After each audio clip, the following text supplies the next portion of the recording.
Getting ready for Tech Talk Live. It's on Tuesday. Testing. Can you hear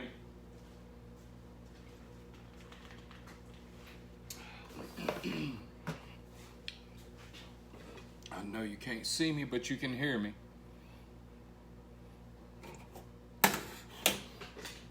Got some interesting stuff to go over today. I'm going to try and let our internet warm up just a minute.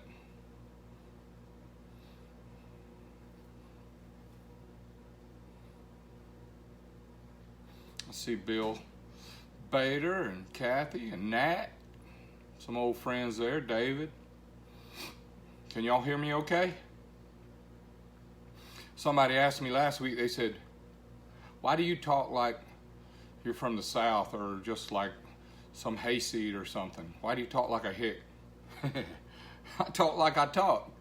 I'm not from New York City, man. People are cool there, and that's a great place to be, but that's not where I'm from. I'm from the South. So if you need translation, one guy from Sweden told me, he said, you talk like you have potatoes in your mouth. That might be true. Thomas, Harvey, Danielle, a lot of guys, a lot of people, a lot of people watch. Thankful for that. I have a lot of cool stuff to share. Somebody give me the official Facebook time. Is it 6 yet? 5:90, 5:58. What is it? Somebody tell me the real time. Brian, Harry, hi Harry. Hey Dave. Little John and them. Legend. They make shocks. They make nice front end kit. Hey, thanks for doing this. You're welcome, Dale. Jimmy, how's it going, brother? Tony, 5:56. I'm a little bit early. Thanks y'all for keeping up with me. Thank you, Jim. What's up, GB? Thankful to be here, man. I got some good stuff to talk about. We'll be talking about big bore, big valves, rings, a lot of neat stuff. Thankful to have, thankful to know. 14:56 PHX time. And that's been deep staging in traffic all week. That's in trouble if you need to get left or right quick. Harvey Dean. Torch. Carlton. Richard. Oh, Richard Burton. He used to be a movie star. I'm sorry, Barton.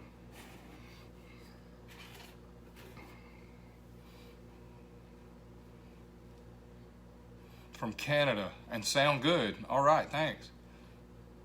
Don't you know? You betcha. 7 now. Wow. First time dropping in on GB3's class. Charles, thank you all for so much for coming in and looking. We'll spend a few minutes. We need to start selling hats. Jackie said we might order some hats. I'm going to probably get it out of the way where you can't see my hat. Hey, this isn't about me, right? I don't even have to be in the photo. Oh, good morning from Macau. We got Madagascar on here. China, Switzerland, England, Australia. It's already tomorrow in Australia. Wow. So on daylight savings time, do y'all have that where you live? Or is it just dark? Man, look at you guys from all over the globe. That is impressive. Thank you. Hey, I didn't come on here to entertain me. Really, I didn't. I came here to share some info with you guys. Maybe today will be a little bit like a commercial, but it's really good stuff. I'm not trying to talk you into buying anything, but I am going to give you some reasons why we do what we do. And I want to also say this is not the only way to do stuff. I'm just telling you, this is the way we do it. So you guys that have shops and you competitors of mine and engine builders and stuff, please don't take this as a dig on what you do. This is just what we do, okay? Michigan, I see you, Texas there. We have what we sell here as a 143 repair kit.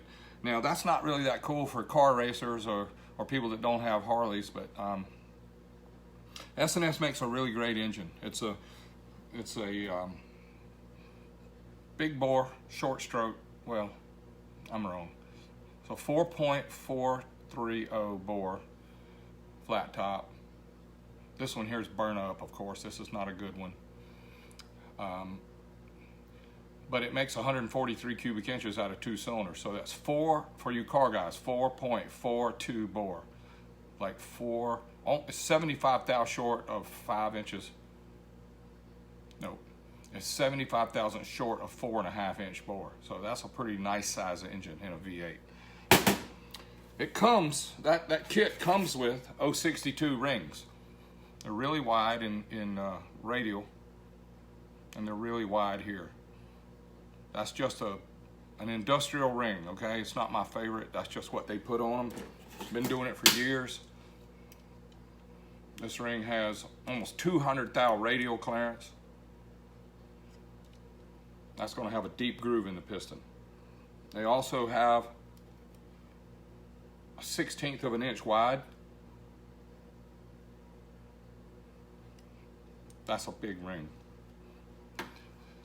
The top ring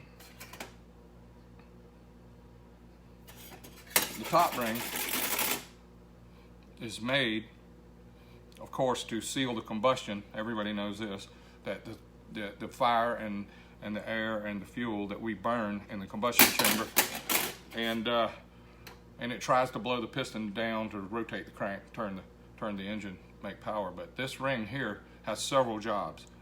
This ring is trying to contain that compression and keep it above the ring so that we can use it to exert energy into the engine power. Another thing this ring does is often overlooked. This is to take heat out of the piston. Piston gets really hot, and the only thing that's supposed to touch the cylinder is this ring, okay? So this ring transfers the heat out of the piston, which is glowing red on top when it's running at full song, 7,000 RPM, making over 100 horsepower, full load, full throttle. This ring right here, it's got to take the heat out of this piston and transfer it to the cylinder wall. The second ring on the S&S 143 is also a 1/16 of an inch wide, and it's got 200 radial thickness back. So the back clearance, if you put 10 thousandths or 20 thousandths back clearance on this ring, it's going to be about a 1/4 inch deep groove in the piston for this ring to clear.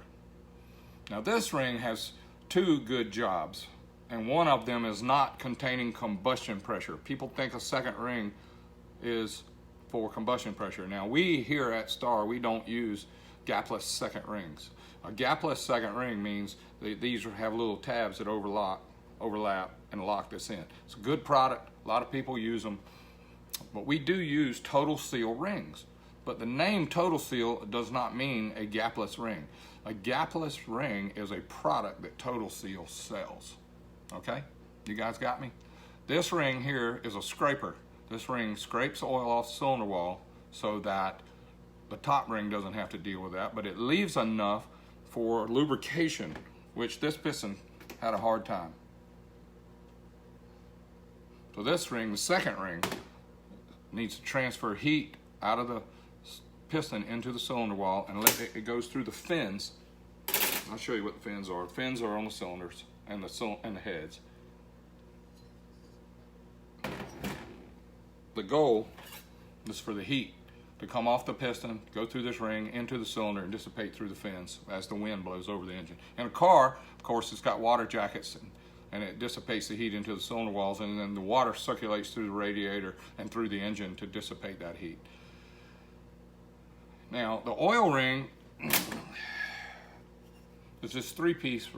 It's got 2 skinny rails and an expander. This right here is to scrape the majority of the oil off the cylinder wall and leave enough to lubricate this piston, and leave enough to lubricate the piston. Now, why we came up with this, what we call this 143 repair kit, is there's some things that this engine is a lot. It makes a lot of power. It's really big, and it's not that expensive. I know people say $10,000 is not an expensive engine. Well, that's a lot of stuff you get for 10 grand. It's a complete engine ready to bolt in. It's also short enough that it fits in a stock frame. That's pretty good to have an engine that has that big a bore and stroke and nice B3 cylinder heads that will fit into a stock frame. That's pretty good. Now our repair kit, we have different rings. We have a different style piston. It's got a coating on it also. And we use total seal rings, but they're not gapless. We have a really nice tool steel top ring that we use. This is the tool steel top ring. Instead of 200 radial, it is 170 radial. It's 043 in thickness. Made out of tool steel, and it has a really nice barrel finish on the cylinder side. So only the cylinder on the center of this ring actually touches the cylinder wall. And this tool steel ring pulls a lot of heat out. It will withstand a lot of heat. It can transfer a ton of heat from this piston into the cylinder wall, and it really seals the combustion chamber nice. The reason why we like the way it seals is because it's got less tension because of the radial. And one thing that I don't know if you'll be able to see on here because of, I don't know if you can see it, but I drew a drawing right here. Tell me, can y'all see this drawing? Because all these words are in the way of my drawing. Anyway, this is an 043 ring in the middle here. And this is a 16th ring.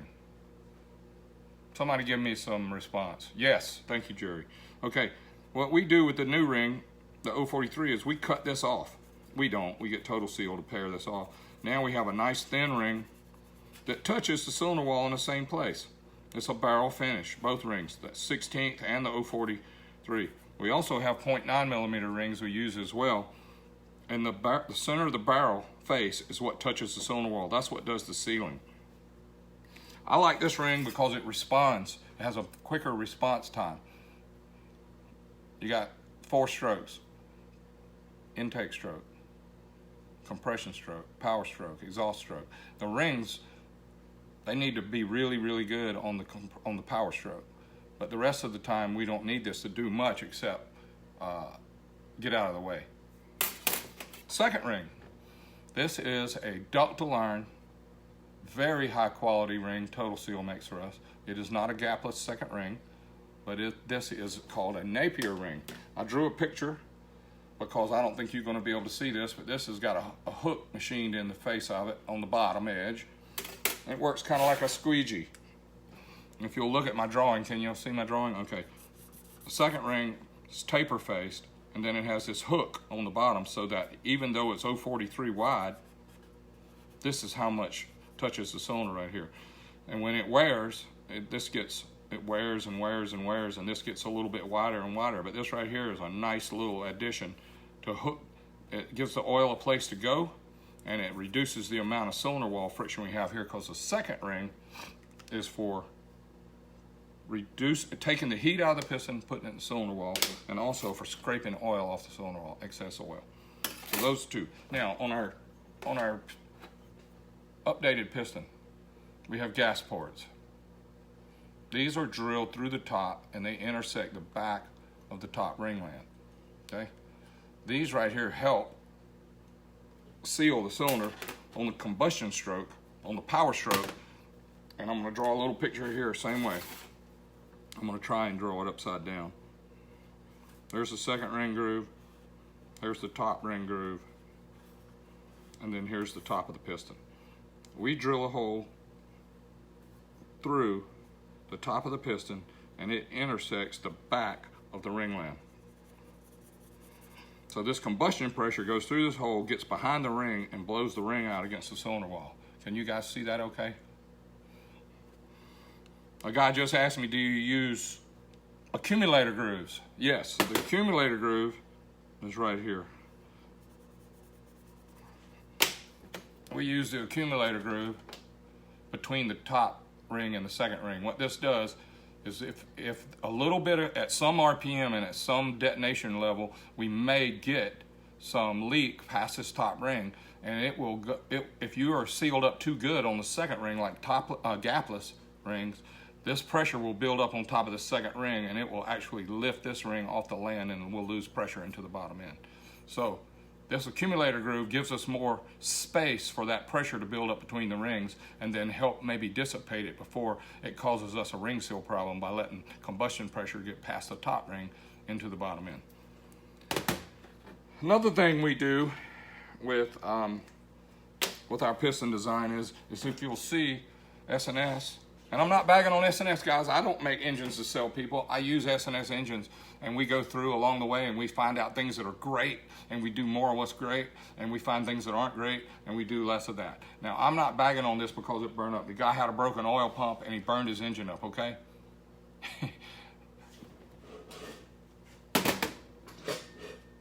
Here's an S&S piston off a 124. Very nice. It's not burnt up. So they use great stuff, okay? I was just going to use this 143 engine as an example because the way it came from S&S with this big bore, and the pistons are going like this in the V-twin, sorry, not V6, V-twin. So when they get to the bottom, the bore is so big these pistons hit each other. So they have these notches. Terrible thing, y'all. These notches in the skirts. I'm gonna tell you why it's terrible. Well, you can't have a big bore engine without it, all right? There's no room for pistons this big. A little 100 cubic inch, 107, 110, the Milwaukee 8, the new engines, they don't have these notches because the bore's not so big, okay? That makes a big difference. So when you have a big bore and they get to the bottom, they hit each other. So they're gonna have to be notched to keep it from hitting each other. Now, the problem with that is, in our opinion, this is the front piston, okay? Intake valve, exhaust valve. Here's a bigger bore piston. These are 4.425 to 4.230, okay? Our repair kit is a 40 over piston. It's 40 bigger. But look, there is no notch on this. How do we get away with that? Well, we notched it only where it needed to be notched, which is the rear. Now let me explain to you why it's okay to do it on the rear. This is just an opinion now, not busting on anybody. But this is the front piston, right? Okay, so when this piston is going up and down in the engine, its major thrust is the back of the piston. That's where the majority of the thrust is on the power stroke. It's trying to push the piston sideways in the bore. So we would like to have a full skirt here. Whereas the original design engine has a notch on the major thrust side. Gets a lot of heat over here, doesn't spread the load out nice, and the major thrust of this engine design is lost with this notch in the piston. So, on the rear piston on our repair kit, the rear piston has a notch, okay? But look, this is the back. So when this piston's going up and down, the major thrust on it is the rear also. The rear on our rear piston has a full skirt for major thrust. The rear of our front piston has a full skirt for major thrust. The minor thrust is on the front of both of these, and that's where this notch is. So we have minor thrust on the front of the piston, and both of them are good thrust. But when it's got 1,000 PSI of cylinder pressure firing down on it, you want a much load carrying capability as you can. So that's why we have, we call it major thrust and minor thrust. And that might not be the right terms, but that's the ones I'm going to use to tell you about. Also, when you buy a new 143, it has really nice heads, like a B3, and it has these stainless valves in it that are really nice size. I think it's like 200 and a 1/800. That's pretty great, okay? They come CNC ported, big valves, big seats. And if you would like, on your T124 or your T143, we can take the cylinder heads and put bigger seats and bigger valves, like we did this one. This one is, this chamber's not done yet. These are just cut in, okay? We just put the seats in, just cut them in, but this chamber's gonna be unshrouded real nice to suit this piston dome design. We're gonna put this cut in this piston dome, and we're gonna get good compression ratio with it, but we're gonna be using two 350 thou valves, so there'll be 150 thou bigger on the intake side, and we'll be using 1/900s on the exhaust side. Now, what's cool about that is the head's gonna flow a lot. So the way we do it, you guys, is we don't try to do it with some terrible hot rod camshaft that's really hard on valve train. We do it with airflow. Yeah, the titanium valves. This is a CRN coated titanium valve. This valve is harder than a stainless valve on the surface. Titanium is a nice material. Came from space industry back in the 50s and 60s, and us mere mortals and civilians, we didn't get to know about it, but when the space race was kind of slowed down, we were able to get some of that material in our hot rod industry, and we were able to turn it into a great hot rod product. Now, titanium is way lighter than stainless, but it's not as strong per weight, so we got to put some good, it takes a lot of titanium to be strong, like this flat face here to keep it stiff, but a lot of titanium is a lot lighter than a lot of stainless. So even a lightweight stainless valve is way heavier than this valve. So titanium is good. Now, like I said, this is a CRN coated, which is like chrome. This really doesn't wear, y'all. This stem right here will not wear out. And our valve seat, we buy these valves right here, we buy them from Victory, already finished to size, and they're coated, CRN coated. They make a really nice product, and they give us good service, and they are a big part of how cool some of our engines make good power. And you can see also that we have specific valve pockets. One for the big intake valve, it fits perfectly. One for the exhaust valve, it fits perfectly. Versus what I call the generic front and rear, one valve pocket fits all.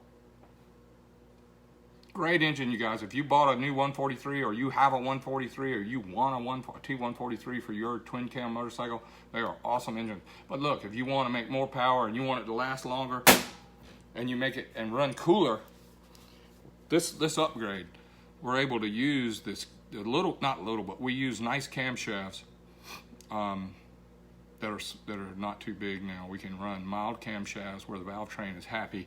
These valves are so light, the same valve springs are very happy at a high RPM, because we don't have to work the springs as hard. We don't have to work the push rods, rock arms as hard, and the lifters and the cams don't even have to work as hard because of the valve train weight.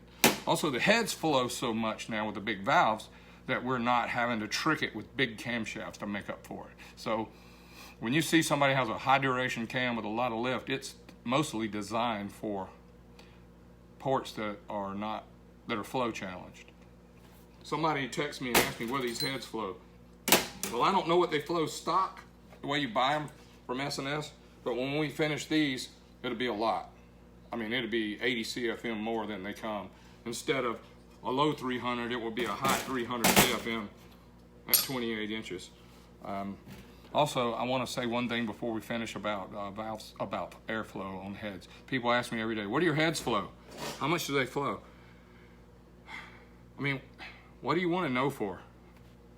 I mean, if I told you they flowed 500, what would you say? Wow, that's more than Billy Bob. Yeah, Billy Bob's flows 400.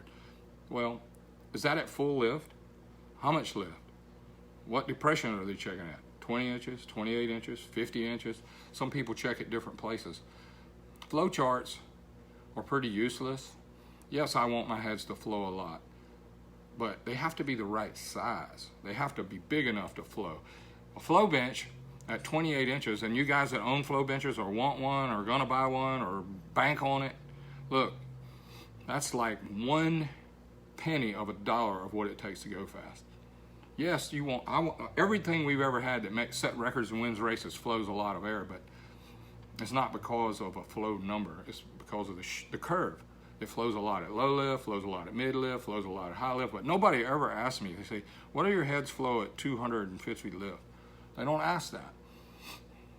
They just want to know some number that's posted on the internet. Somebody posted a flow chart that we can outrun by 10 mile an hour that has heads that flow a lot. That's one piece of the puzzle, y'all. Not your flow chart.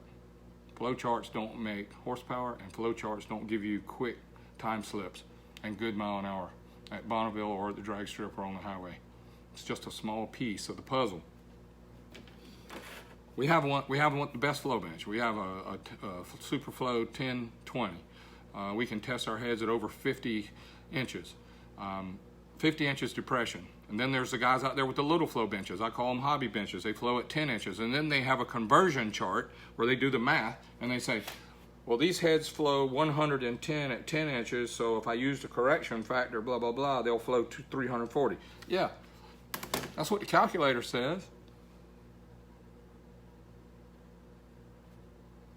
I'm not racing calculators. I'm not racing flow benches. I don't even race dynos. Time slip is what matters.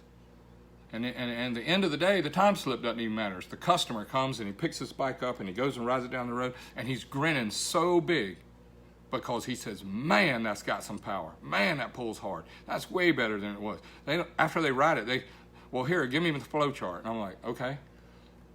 I don't know what it means. I don't know why they need it. What's the flow chart for? How big are my cams? I want the biggest cams. I want the highest compression. I want the biggest flow. I want the biggest dyno sheet. Biggest. And then we go to the track and we can outrun them by 10 mile an hour. We're one of the only companies that sells time slips. But I'm not advertising that. And you know what? This is just an idea of what we do. This is not the only way to do it. This is just what we do. These are great products, great companies, but they build these pistons to suit us. They build these rings to suit us. They build these valves to suit us. I don't call up the piston company and say, hey, send me a piston for my Harley. I don't call them up and say, hey, send me a ring for my Harley. I don't call them up and tell Victory to send me a valve for my Harley. No. I send a drawing and a print for the pistons. I send a print for the rings, and I send a print for the valves. And now we're doing the cylinder heads to suit our prints. I see my time's up. There's a lot more. Yes, miles per hour. Miles per hour. And also on the road, on the highway, we love to sell miles per gallon. I like some of the comments I get, and I'm thankful for you guys asking questions.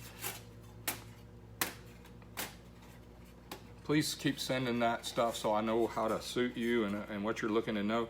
Hey, look, these technical conversations, Tech Talk Tuesday, some of it's a little bit over the regular guy's head, but it's still good info. It's interesting. I don't know the date today because I've just been working, but look, October 18th and 19th at Silver Dollar Dragway in Reynolds, Georgia. We're going all these fast Harleys that we have been watching on the internet. They're all coming. We're going to have Hogs Gone Wild. Roger Edgerton is the promoter. He's doing a great job. This will be the 4th race in a point series. Started at Shadyside Dragway, and then they continued the points into the Pittsburgh race that Gaddafi put on. They continued the race into Fayetteville that those guys had up there from Gotham City. This is the 4th and final point series for 2019, but it's a different race. This is Roger Edgerton's race. He doesn't have a partner in this race other than the guys at the drag strip. The track operators, Anthony and his dad, they're running that track. They have a great team. And you know what? The drag strip here, man, at Silver Dollar, they love us bike racers. They love Harley racers. They love baggers because we go out there and put on a show, and they're laughing and smiling because these things do wheelies and they go fast, and we're having a lot of fun with that. So please, guys, come to that race. It's Friday and Saturday. We're going to have test and tune and a couple shootout races on Friday. Friday afternoon and Friday night, and then all day Saturday we're going to have scheduled classes, and I'm racing against King Kong Jr. Gaddafi's got the belt and the crown, and in order for us to win that, we have to take it from him in a best 2 out of 3 contest. He's going faster than me. He's losing weight. He's making big horsepower. He's from Pittsburgh. His name's Gaddafi. He's got King Kong Jr. He's going really fast. And we're going to race. It's going to be a fun show. We're going to make it be the best it can be, and may the best man win. I'm going to do my best, y'all. I'm racing against him. I'm 65 years old, and I enjoy this opportunity. We're making some power for our bike. The name of our bike is Bagzilla. You can find it on Facebook. The name of his bike is King Kong Jr. And they both go mid to low 9.25 on engine only, no nitrous, no turbos. And we're going for that title, the fastest all-motor bagger. But it'll be fun. You guys come, watch, stay in touch, send me questions, message me, Facebook me. I'm on Instagram too, and I'm saving these recordings so I can do a YouTube, and I'm gonna also put it on the starracing.com website. We're gonna put these videos on. I think this is number 9 out of a series of Tech Talk Tuesdays. I've been doing them every Tuesday at 6 o'clock Eastern PM. Thankful for it. Thank you all so much. Makes me proud y'all came to watch, and I'll give the glory to the good Lord for giving me the talent, the opportunity, and the experience to share this with you guys, and give him the glory, and we thank him for his mercy and grace. Amen. Be good to each other, folks. We need each other, okay? Thank you so much.